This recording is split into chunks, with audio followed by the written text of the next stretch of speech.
Hebreos capítulo 12, verso 2. Voy a estar enseñando bajo el título Viendo más allá de la adversidad. Viendo más allá de la adversidad. Y detrás de la adversidad hay una bendición. Detrás de la adversidad Dios quiere que usted le crea en el conflicto, porque detrás de la adversidad está lo que usted necesita, porque eso es lo que quiere. Hebreos 12, 2. No sé cuántos han tenido adversidades últimamente, pero le voy a decir dos cosas. Alguien dijo, fui una vez a reparar una guitarra a un lugar donde una persona no creyente, y miré allí en un rótulo que decía que hay dos tipos de hombres. Dice, hay un hombre que en medio de la adversidad y de la lucha sigue caminando sin importar lo que ocurra. Y está el otro hombre que se sienta a llorar a ver cómo los demás avanzan en medio de la adversidad.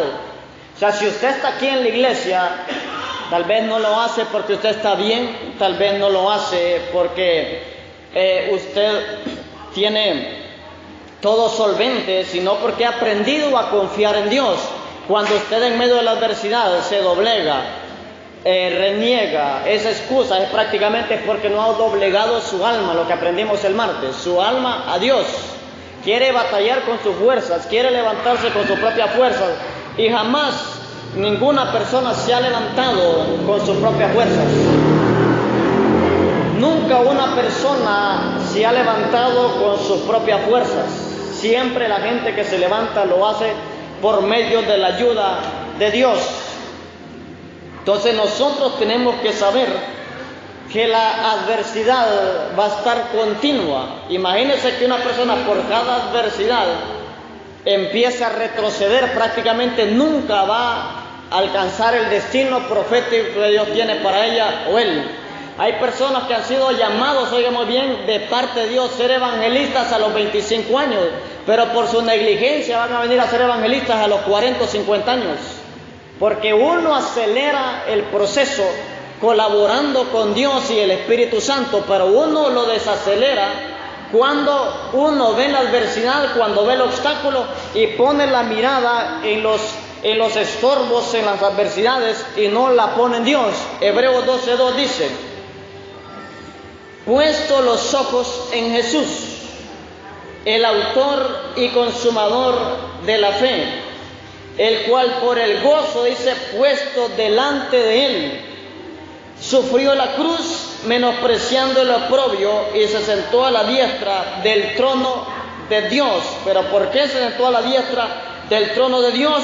Porque sufrió la cruz y fue menospreciado y menospreció el oprobio. Entonces vemos que Cristo es nuestro modelo por excelencia.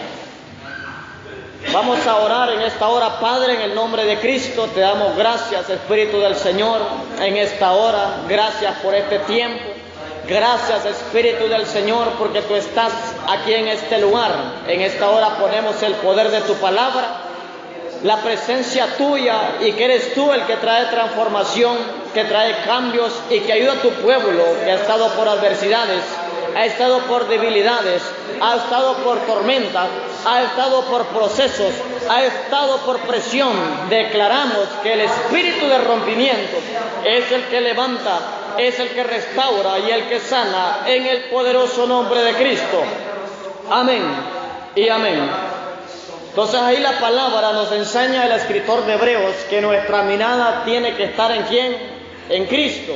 Aquí usted no tiene que fijarse en la vecina, no tiene que fijarse en el vecino, no tiene que fijarse en el líder, ni mucho menos en el pastor, ni mucho menos quién viene, quién entra o quién sale. Cuando la gente quita la mirada de Jesús y empieza a poner en el ser humano, ahí viene su fracaso.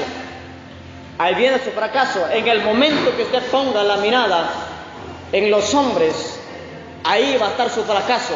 Si quiere levantarse, deje de poner la mirada en personas. Si quiere levantarse, deje de mirar al líder. Si quiere levantarse, deje mirar al pastor, porque el pastor falla, el líder falla, los intercesores fallan, los ministros fallan, pero Dios jamás le va a fallar. Dios es fiel y cumplirá las promesas.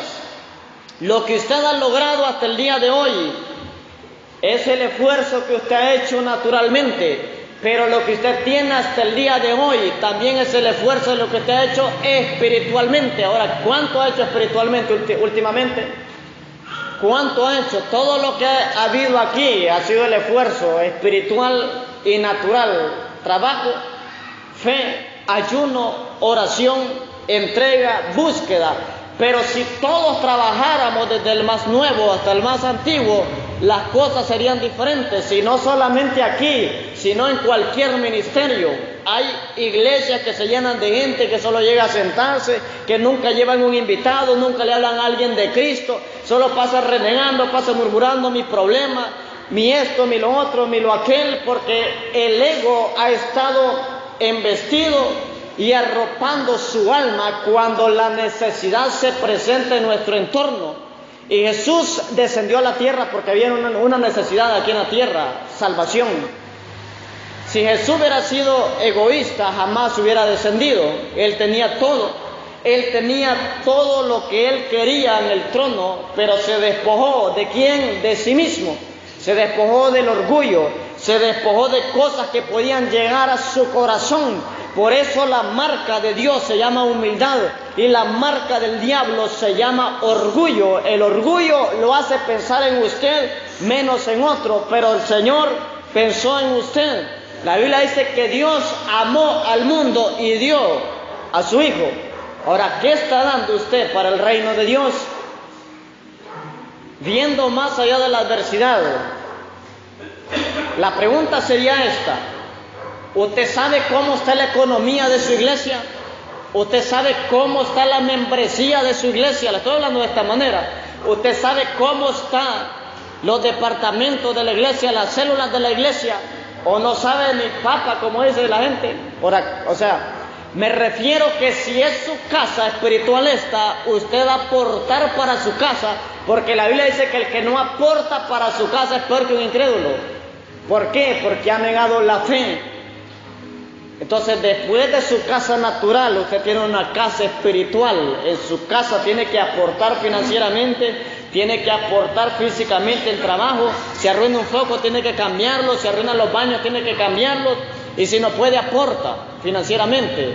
Después de ello, usted tiene una casa espiritual, de la cual es lo mismo, porque hay una familia llamada la familia de la fe o la familia cristiana, de la cual es lo mismo, debo de aportar.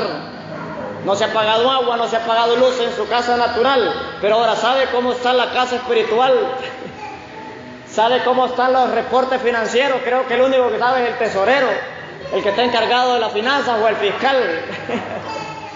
Entonces, todas esas cosas debemos de estar pendientes nosotros para provocar algo de Dios. O sea, si yo trabajo en la tierra, Dios trabaja en el cielo. Si yo no trabajo en la tierra, olvídese que Dios va a trabajar en el cielo. La Biblia dice que todo lo que atemos abajo, todo lo que desatemos abajo, será atado y desatado en el cielo. Ahora, ¿qué hemos estado desatando nosotros? Por ejemplo, yo les podría presentar miles de motivos para no estar aquí en esta noche. Miles, no uno. Pero ¿por qué? Hay pasión, hay amor, primeramente por Dios y luego por usted. Primero por Dios y luego por usted, porque si yo no amo a Dios es muy difícil que lo llegue a amar a usted. Es muy difícil. Entonces, primeramente lo hago porque por Dios, por obediencia a Dios, porque Dios me ha asignado una labor. Número 2, porque tengo a quien servir, porque tengo a quien darle, porque los dones son para otros, no para usted. Pregúntese a ver cuántos ríos beben de su propia agua. Ninguno. ¿Cuánto? Si el sol se calienta para sí mismo, no. Si la lluvia da reverdecimiento para ella misma, nunca. Es para los árboles, para las plantas. Entonces, todo lo que usted tiene está destinado y diseñado para servir a otros. Pero ahora, ¿está ejerciendo eso usted? Yo puse una nota el día de ayer en las redes sociales que Dios puso en mi espíritu, mi corazón, y decía: si quieres descubrir tus dones y talentos, comienza a servir. Porque la gente dice: yo quiero saber para qué Dios me ha llamado. Póngase a barrer, no quieren. Póngase a hacer esto, no quiere. Ponga lo otro, no quiere. O sea, no caben en ningún lado, pero es porque no quieren en ningún lado. Siempre están: ponga otro. Y después dice: ya, y aquel hermano o la hermana, yo miro que predica bien, que enseña bien, pero ahora pregúntele cuántos años pasa o cuánto tiempo pasa metido en la palabra de Dios, cuánto dedica a leer la Biblia. Hoy llegaron gente mientras estaba haciendo la enseñanza y me miraron 3 diccionarios gruesos y solo se quedaron riendo. 3 diccionarios gruesos a la par de la silla que tenía yo. Uno de griego, otro de hebreo, uno de ilustrado y el de español. Y prácticamente solo utilicé uno.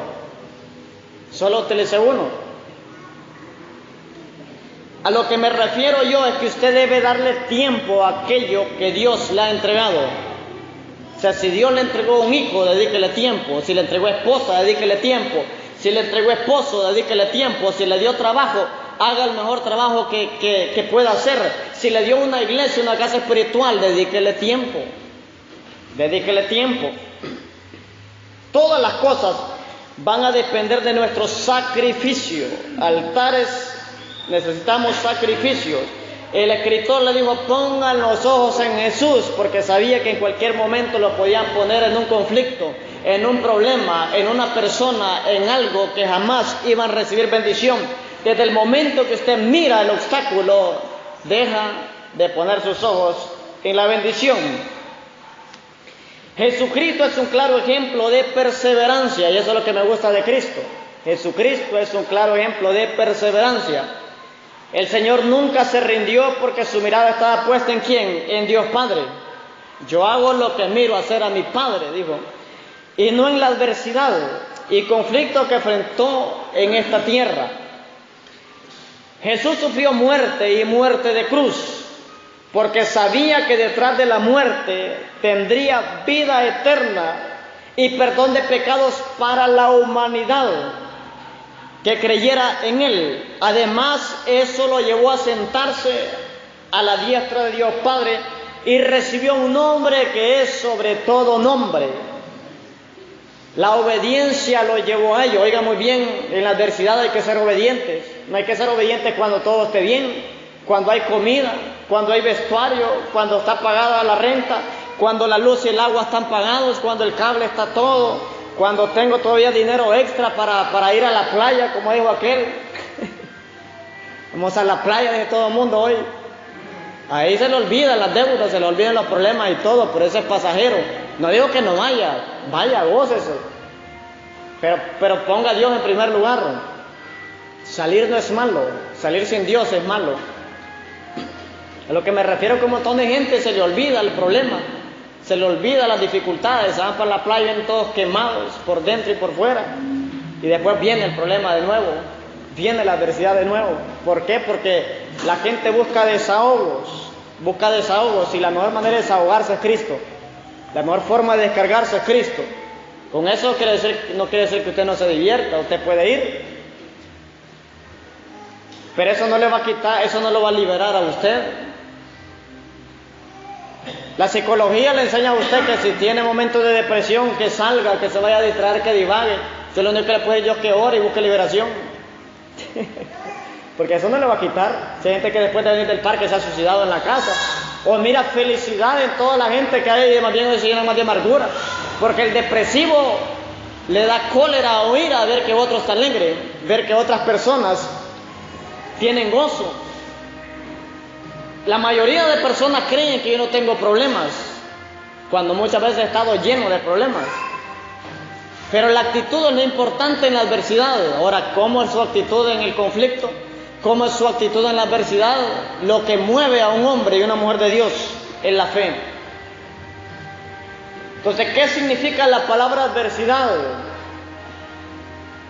¿Tiene alguna adversidad usted? Aquí lo va a notar. ¿Qué significa la palabra adversidad? Adversidad significa oposición. Infortunio y desgracia. Oiga muy bien, oposición, infortunio y desgracia. Eso significa adversidad. Aquí me quedé sorprendido yo cuando la palabra adversidad también significa desgracia. Y lo contrario de desgracia es la palabra gracia, y es la que Dios nos da. O sea, la adversidad viene para quitarnos a nosotros la gracia de Dios. La adversidad viene a nuestra vida para que la gracia de Dios no se manifieste cuando nosotros miremos la dificultad y no miremos a Cristo. Y lo que Dios quiere en este tiempo es que empecemos a mirar a Jesús sin importar cómo esté la situación. Y le voy a decir algo, y se lo voy a decir a un nivel profético. El que no se congregue continuamente en este tiempo, que es un poco fácil, después le va a ser difícil que se congregue seguido, porque los días que vienen son peores. En la economía, en la familia. Jesús profetizó, dijo que iba a haber guerra, reino contra reino, nación contra nación, la nuera con la suegra, entre familia va a ser un solo caos y desastres, porque eso va a ser principio de dolores. O sea, si no se congrega ahorita, si viene salteado, no sé cómo va a ser después. No sé cómo va a ser después. Y si los líderes nos vamos con Cristo y se queda por negligente, a saber qué irá a hacer de usted. Entonces los días que vienen van a ser días conflictivos, donde la moneda va a empezar a haber un decaimiento económico. Por eso el profeta dijo que el justo va a vivir por fe. Y vivir por fe no significa que no va a hacer nada, sino que va a depender absolutamente de la gracia de Dios. Y por eso la adversidad viene para quitarle la gracia. Usted no deje que la adversidad le quite la gracia de Dios. En medio de la tormenta usted puede tener gracia. Ahora, ¿qué significa eso? Elías en los tiempos de escasez tuvo la gracia de que los cuervos le llevaran comida. Eso es la gracia. Elías tuvo la gracia de que en medio de que el arroyo se le secó, esperó el rema de Dios y le dijo: anda, porque ya te va a sustentar una mujer. Ahora, eso es gracia. Eso es la gracia de Dios. Entonces necesitamos nosotros ser agraciados, no desgraciados. En medio de la adversidad, que esté la gracia de Dios. Lo despiden de un empleo, pues la gracia de Dios le abre otro. Le abre otro. Lo único que la adversidad lo va a probar. Lo va a probar a ver cómo es. Nosotros somos seres inconformes por naturaleza. Somos seres inconformes. Salimos tarde del trabajo, renegamos. No tenemos trabajo, renegamos. Todos los seres humanos por naturaleza. Pero debemos de actuar en fe y en oración de que Dios tome el control de nuestra vida. Y si Él nos dio la vida, nos va a dar lo que necesitamos para vivir. Desde el momento, oigamos bien, los que son padres aquí, desde el momento que usted se puso a tener hijos, tiene todo el deber de darles comida, darles vestuario, de proveerles. Entonces, hay padres que han dejado hijos abandonados, pero Dios no es así. Entonces, si Dios le dio la vida, tiene que abrirle puertas para sostenerlo y para que pueda vivir, porque Dios no le puede dar vida a algo que no va a sustentar. Porque Él no es como los padres de la tierra, que muchos dejan abandonados a los hijos, que le van a aparecer con 500 lempiras cada 3 años, no. Sino que un padre responsable, Dios es un padre responsable, el Señor es un padre amoroso, que va a proveer, pero para eso necesitamos fe, y ahí es donde está el conflicto nuestro, hombres de poca fe. Ahí está nuestra adversidad, porque nuestra fe tambalea, nuestra fe se mueve, nuestra fe es probada, es procesada. Y entonces, ¿qué necesito en medio de la adversidad? La gracia de Dios. La gracia. ¿Qué es adversidad? Oposición, infortunio, desgracia. Oigan muy bien, para que surja una adversidad debe de haber un adversario. ¿Quién es su adversario? Es Satanás y sus demonios. Ese es su adversario. Hay diferentes tipos de adversidades. Pueden ser eventuales, naturales. Hay desastres naturales. Se cae un árbol, pues cae su casa. Pero hay desastres naturales que son espirituales. Hay desastres, hay problemas familiares que son espirituales. La mujer sabia edifica, el hombre sabio edifica, los necios derriban, pero muchas veces no es por falta de sabiduría, muchas veces es por falta de oración que el enemigo llega a poner contienda en parejas o entre hijos y padres o desacuerdos. Entonces pueden ser eventos adversos o pueden ser personas. Entonces el adversario suyo es el diablo, por eso no tiene que ver a ningún ser humano. Cuando su esposo o su esposa se le revela, es Satanás que se le está revelando muchas veces, o puede ser la carne, naturaleza caída. Debe de orar por su familia, porque el propósito de su familia es que tenga gozo y vida, no que estén en contiendas ni en pleitos. Hay hombres o mujeres que dicen, pues, me divorcio. Eso no es la solución. El divorcio no es la solución para los problemas familiares. La solución se llama Jesús, y después de Jesús la oración. El problema está en que los matrimonios viven solventes, una vida tranquila y todo, pero cuando vienen los desacuerdos andan buscando oración, o oran ellos. Cuando hay un estilo de vida que puede vivirlo en oración. Nosotros los seres humanos, como le digo, siempre queremos hacer todo en un día, lo que pudimos haber hecho antes. Por ejemplo, a veces muchos creyentes no oran por 3, 4, 5 meses si es posible. Tiene un problema, queda sin empleo, se enferma, alguien en casa. Todo lo que no oró en todos esos meses lo quiere hacer en un ratito. Todo eso lo quiere hacer en un ratito. Número 2, a una persona le detectaron problemas en los riñones. Todo el agua que no se bebió durante 5 años se la quiere beber en 1 hora o en un día porque le dicen beba agua. Y eso no le va a solucionar nada. Tiene que tener un estilo de vida, de alimentarse naturalmente y espiritualmente. Entonces, ¿un adversario quién es o qué es? Un adversario es una persona o un grupo de personas contrario y enemigo. O sea, desbaratarlo. Cuando usted se levanta financieramente, al diablo no le gusta. Cuando usted se levanta a orar, al diablo no le gusta. Cuando usted se levanta congregándose continuamente, al diablo no le gusta. Si al diablo le gusta verlo con el control en la mano, le gusta verlo viendo ahí en el mueble, si tiene mueble, si no su silla de plástico, tener la frente al televisor y estar puyando esos botones cuando debe estar hojeando las hojas de la Biblia. Eso le encanta al diablo. Si es que la carne se acomoda con nada, si que la carne para acomodarse es fácil. Por eso dijo un varón ahí, yo tengo hambre y sueño, y solo eso es lo único que te diga, hambre y sueño. Entonces digo yo, ahí no hay ayuno ni hay oración, de vigilia, hambre y sueño es lo que usted tiene, dice. El enemigo nuestro se llama Satanás, su grupo se llaman los demonios. No miremos las personas, empecemos a ver a Dios y después de Dios al diablo. ¿Por qué? Porque el diablo va a utilizar obviamente personas para que nuestro destino no sea cumplido. Número 2, ¿qué debemos hacer en la adversidad?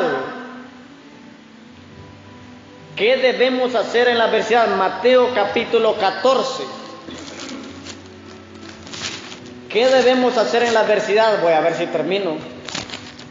Solo voy por el punto número 1. Mateo capítulo 14.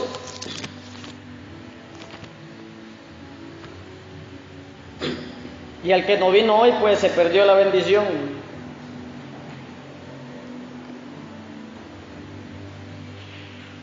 Mateo capítulo 14 nos habla de Jesucristo que anda sobre el mar. A mí me gustan las cosas personales y todo, pero hay gente que no pudo venir hoy y puede escuchar el audio de este mensaje por YouTube. Cada jueves estoy grabando los audios para que la gente reciba la palabra del Señor en sus hogares. Mateo capítulo 14, versículo 22. ¿Qué debemos hacer en la adversidad? O sea, ¿qué haría usted en medio del conflicto? En medio de la prueba, en medio del proceso. Dice el verso 22, Jesús anda sobre el mar.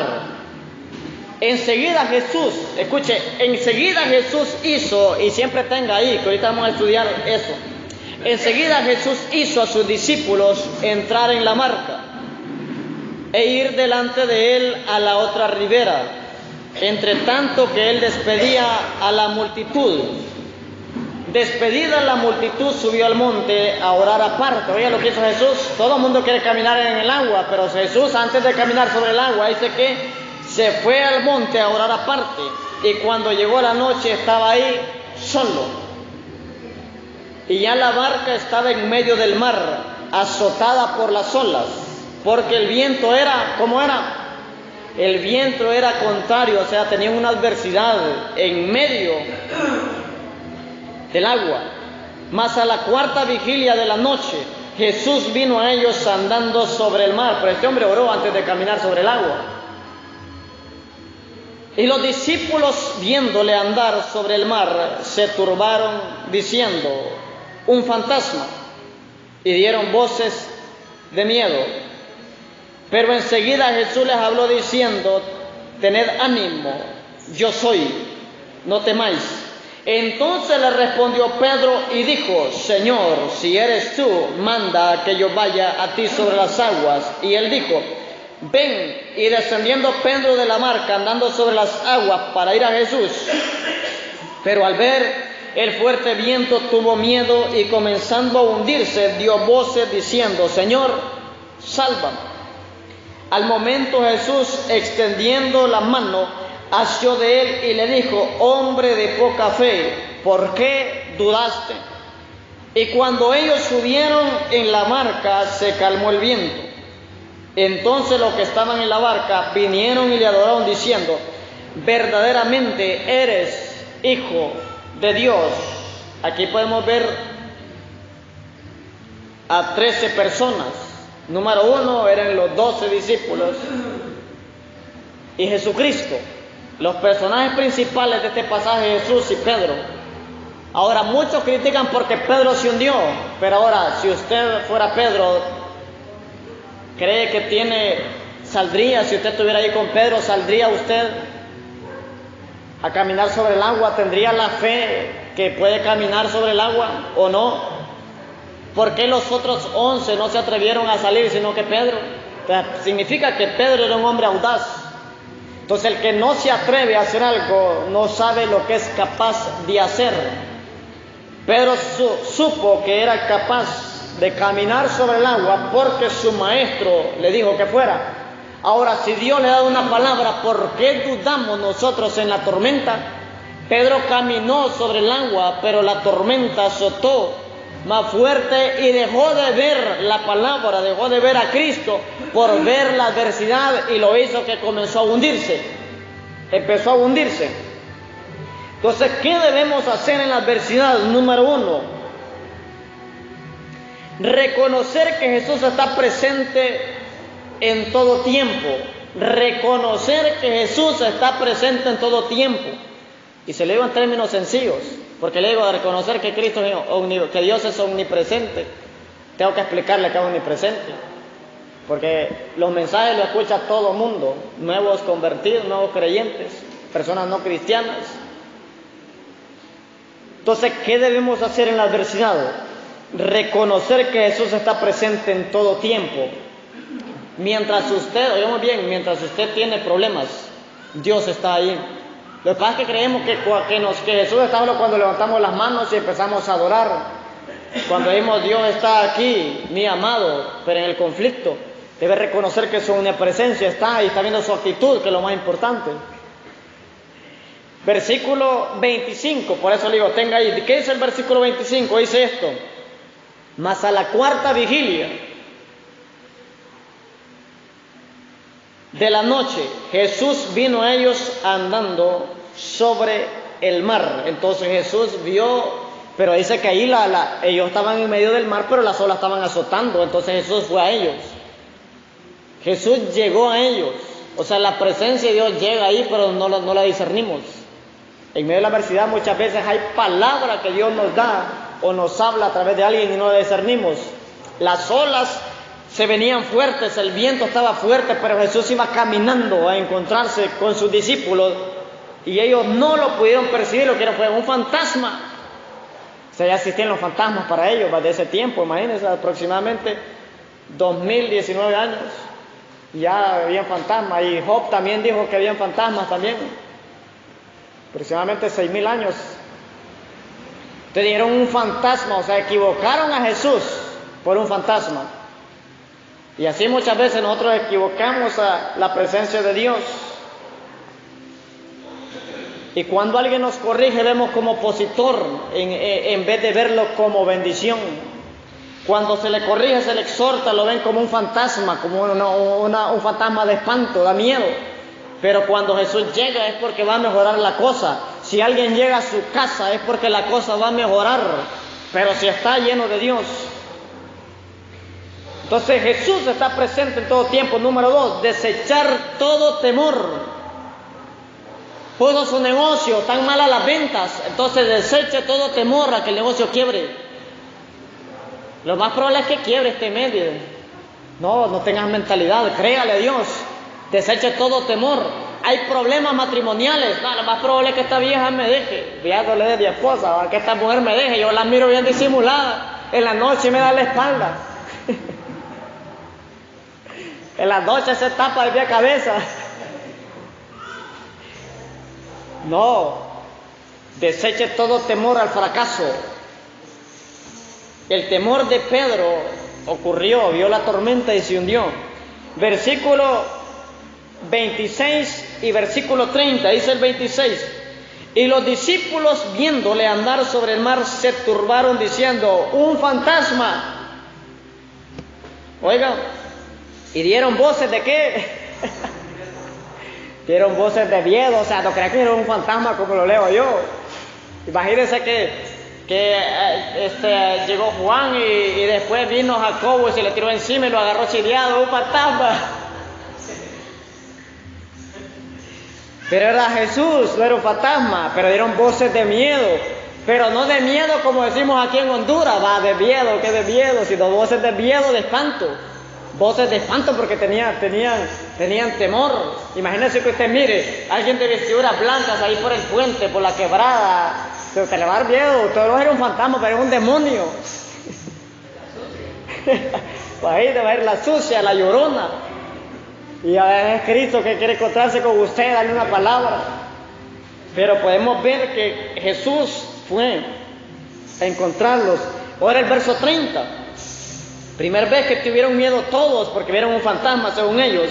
El 30 dice: pero al ver el fuerte viento, tuvo miedo y comenzando a hundirse, dio voces diciendo: Señor, sálvame. Entonces el miedo hizo que se hundiera. Si usted tiene temor, su negocio se va a hundir, su matrimonio se va a hundir, sus finanzas van a ir cada día más abajo. Porque el miedo hace que una persona se hunda, se estanque, no avance. Número 3, confiar en Dios aún en medio de la adversidad. Oigamos bien, confiar en Dios aún en medio de la adversidad. El pueblo canta: en vez de pedir prestado vamos a prestar, pero creo que tiene más deudas que cuentas por cobrar. Pero como somos de fe, nosotros declaramos por fe las cosas. O sea, en la adversidad, por eso tienden a los evangélicos por locos. Porque nosotros hablamos lo que creemos y no lo que vemos. Es que eso es ser cristiano, hablar lo que uno cree y no lo que ve. Si yo hablo lo que veo, prácticamente puede entrar la depresión y ahí nomás llegó. Pero nosotros hablamos por fe. Versículo 27, confiar en Dios en medio de la adversidad. Dice: pero enseguida Jesús le habló diciendo: tened ánimo, yo soy. ¿Y por qué Jesús no le dijo soy yo, sino que le dijo yo soy? Porque una de las formas que Jesús se daba a conocer era con el yo soy. A Moisés le dijo: yo soy el que soy. Yo soy la vid, yo soy el buen pastor. Entonces le dijo yo soy, y no le dijo soy yo. Le dijo yo soy. Dijo, no temáis. Entonces debemos confiar que Jesús está con nosotros y eso nos quita, ¿qué? El temor. 5, dar pasos de fe. En la adversidad debo dar pasos de fe. Versículo 28-29. Debe de dar pasos de fe, porque la fe agrada a Dios. 28-29. Oigan muy bien lo que le dijo Pedro. Entonces le respondió Pedro y dijo, Señor, si eres tú, le dijo, manda que yo vaya. O sea, porque él creía que era un fantasma, pero el fantasma le dijo, Señor, si eres tú, manda que yo vaya a ti sobre las aguas. Y él dijo, ven. Y descendiendo Pedro de la barca, andaba sobre las aguas para ir a Jesús. Ahora la pregunta es, ¿por qué Pedro se hundió? Si yo les pregunto por qué sería, porque le faltó fe, porque tuvo miedo, porque apartó la mirada de Dios y fue. Alguien dijo, la única razón por que Pedro se hundió fue porque se salió de la barca. Oiga, muy bien. O sea, si no se hubiera salido de la barca no se hunde. O sea, lo que quiere decir es que dar pasos de fe significa salirse de la comodidad. Se tuvo que dar un paso de fe. Ojalá que no quite la mirada de Cristo. ¿Para qué? Para que la iglesia tuviera más comodidad, para que la iglesia tuviera más solvente, no tener todas esas cosas ahí que miran con mala apariencia. Entonces, si nosotros nos salimos de la comodidad, pues Dios tiene que ayudarnos a caminar. Y si en algún momento sentimos que ya nos estamos hundiendo, debemos de decir, Maestro, sálvame. O sea, caminé sobre el agua no porque yo te creí, no solamente porque tú lo dijiste, sino porque dependo de ti, que es otra cosa. Porque la Biblia dice que en los postreros días la gente le va a decir, en tu nombre echamos fuera demonios, hicimos milagros, pero nunca dependieron de Dios, se dependieron de ellos mismos y de la unción y de los dones que fue recibida. Entonces lo que le gusta a Dios es que dependa de Él, aunque dé pasos de fe. Mucha gente de fe no depende de Dios, le creen a Dios sí, pero como le digo, el día de mañana van a haber sorpresas. ¿Por qué razones las hice? Dios da la unción y los dones, pero para que lo glorifiquemos. Y Pedro le dijo, Maestro, sálvame, porque él mismo le dijo anteriormente, ¿a quién iremos si solo tú tienes palabras de vida eterna? Entonces Cristo le va a dar palabras de bien. Ese hombre habló claro y dijo, solo tú tienes palabras, porque las palabras lo levantan o lo hunden. Entonces alrededor de Cristo no habían buenas palabras, era el único que hablaba diferente, hablaba fe, hablaba sanidad, hablaba liberación, hablaba salvación, de ahí el resto no. Entonces las palabras son importantes en el conflicto, cómo usted habla o cómo le hablan los demás. Número 6, mirar a Jesús y confiar en su palabra aunque todo vaya mal. Escuche, mirar a Jesús y confiar en su palabra aunque todo vaya mal. Si Dios lo dijo, Él lo hará, dice, pero ganando la billetera bien empunchada, bien gordita. Si Dios lo dijo, dice, Él lo hará, dice, pero ahora la refri ya no le cabe. Más bien le dice, no, déjele a la suegra que me tenga en la refri de ella ahí, este pollo, esta chuleta y todo, porque ya no cabe. Todo así bonito profetizar, estar en ayudamiento, pero que usted abra la refri y solo mire un mazo de cebollas ahí, un tomate de hace 15 días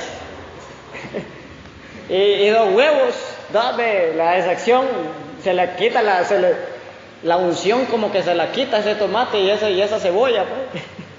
Si hombre, nadie va a querer profetizar ahí. Ahí todos tenemos que tener fuerza, vigor, fe. Entonces mirar a Jesús y confiar en su palabra aunque todo vaya mal. Versículo 30 dice, pero al ver el fuerte viento tuvo miedo y comenzando a hundirse dio voces diciendo, Señor, sálvame. Entonces tuvo que ver a Jesús, confiar en su palabra, aunque todo le estaba yendo mal, confiaba de que Jesús estaba ahí cerca.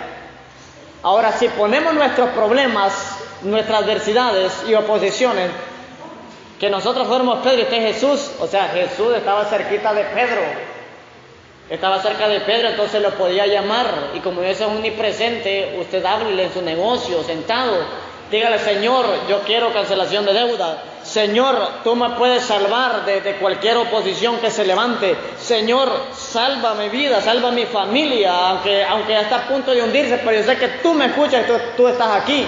Esa es la actitud. 7. Escuche, seguir caminando y confiando en medio de la oposición. Seguir caminando y confiando en medio de la oposición. O sea, usted quiere caminar, camine bendecido y camine en oposición. Toda persona bendecida va a tener adversidades y oposiciones. Entre mayores sean sus luchas, su testimonio es más fuerte y más grande para bendecir a otros. Siguiente, no dudar, porque el Señor le dijo: ¿por qué dudaste? No dudar, no dude, lo que Dios dijo, eso lo hará. Lo que el Señor dijo, eso será manifestado, eso será cumplido, eso será activado a su vida. Lo que el Señor dice, eso es. Y si Él dice, debo de creerlo, tomarlo y esperar el tiempo de su cumplimiento. Siguiente, Dios te llevará a los lugares seguros. Dios te llevará a lugares seguros y calmará todo viento contrario. Esa es una afirmación. Dios te llevará a lugares seguros y calmará todo viento contrario. O sea, si usted quiere caminar con fe, espérese para la adversidad y la oposición. Espere para la adversidad y la oposición. Caminar por fe no es fácil, pero se puede con la ayuda de Dios. Quien inicia la fe en nosotros es Dios. Quien activa la fe en nosotros es Dios. O sea, quien nos ayuda a nosotros es Dios. ¿Por qué a sus hijos les dicen: camina, camina, suéltelo para que camine? Pero cuando usted le toca en Dios, como que no le gusta. Y si se cae el niño, pues lo levanta. Entonces, si usted tiene un fracaso, si usted se está hundiendo, Dios llega para levantarlo y volverlo a llevar a un lugar seguro. A Pedro se estaba hundiendo, pero ya lo que pudo haber dicho Jesús: Pedro, tu fe fue probada, dudaste, te hundiste, pero lo intentaste. Ven, te llevo a un lugar seguro, que era la barca, te llevo a un lugar seguro. Entonces, después de la tormenta y la adversidad, Dios lo lleva a lugares seguros. O sea, después de la tormenta viene la calma, y después de la tormenta de experiencia, conocimiento y muchas cosas, pero Dios llevará al lugar seguro y cambiará el viento. Digamos que lo calmó ahí y lo calmó mientras Jesús dormía. Entonces, si Jesús duerme, entre comillas, podemos aplicar Mateo capítulo 6, que nos habla de la oración. Dice: mas tú cuando ores, entra a tu aposento y cerrada la puerta. O sea, ahí despierten a Dios, hombre. No es que duerme, se le estoy hablando de esta manera. Dios por eso no contesta, porque está tranquilo allá, y en medio de la oposición, que ¿a quién fueron a buscar? A Jesús. A Cristo lo que fueron a buscar, no buscaron otra cosa que no fue a Jesús. Y el último, creer más en Dios. Versículo 33. Debe de creer más en Dios en vez de dudar. Oiga lo que dice el versículo 33, los discípulos del Maestro, Cristo. Dice: entonces los que estaban en la barca vinieron y le adoraron, diciendo: verdaderamente eres hijo de Dios. O sea, si no calma la tempestad, no sos hijo de Dios. Pero mucha gente hay así. Es que si Dios es real, dice, cuando le sana al hijo, dice, porque estaban dudando, porque había duda en su corazón. Pero ellos dice que adoraron, pero ahora la gente no está adorando últimamente. La gente no está orando últimamente. Un pastor les dijo a varios miembros ahí: yo no vuelvo a orar por trabajo, porque cuando ustedes no están trabajando vienen, y solo empiezan a trabajar aquí, no vienen o vienen Santiago. Pero él los dijo bromeando, pero la estaba exhortando ahí a la vez. Solo consiguen trabajo y no vuelven. Imagínense. Esto le calmó la tormenta. Jesús le calmó la adversidad, pero después lo que hicieron fue que le adoraron. Se no quedaron con el milagro. No, mira que allá hizo estas cosas. No, le adoraron, se postraron, bendijeron el nombre de Cristo, exaltaron al yo soy, exaltaron al Rey de Reyes. Así que si usted ha tenido oposiciones y adversidades, déjeme decirle que Dios tiene el control de todas las cosas. Voy a seguir con esta enseñanza el otro jueves, viendo más allá de la adversidad, segunda parte, porque me faltan punto 3 y punto 4. Es necesario que Cristo sea nuestro centro, nuestro corazón, nuestra guía, para que sigamos adelante. No se detenga en la oposición. Dios le dará victoria, en la oposición Dios le dará fuerza, en la oposición Dios lo sacará del pozo de la desesperación. No importa si es enfermedad, no importa si es problema matrimonial, no importa si son deudas. El más importante después de la adversidad se llama Cristo, y si Cristo está con nosotros, si la mirada nuestra está en Jesús, jamás vamos a estar en aflicción, jamás vamos a estar en tormento continuo, porque toda tormenta y aflicción que tengamos va a ser pasajera. Todas las cosas aquí son pasajeras. Cristo es el eterno, el sublime y el grande, y Él es más grande que cualquier tormenta y adversidad que pueda poner. Actitud de fe, actitud de gozo y actitud de paz debe tener en medio de la tormenta. El siguiente jueves enseñaré qué desarrolla la adversidad, o sea, todo tiene un propósito. ¿Qué desarrolla la adversidad? Y fe para los días malos fue el último punto que dejé. O sea, hay que ser realista. Con esto voy terminando. La mayoría de predicadores hablan de bendición. Por eso puse fe para los días malos. No, hombre, profetiza algo bueno. Lo bueno es que en los días malos va a estar Dios con nosotros. Eso es lo bueno. Porque entre más aumenten los años, hay dos cosas. Número uno, los días serán acortados para el rapto de la iglesia. Y número dos, la maldad va a seguir aumentando. Ahorita en esta semana se han suicidado 3 personas solo en San Pedro Sula. Más de los meses pasados por depresión. Se han estado suicidando bastante gente joven.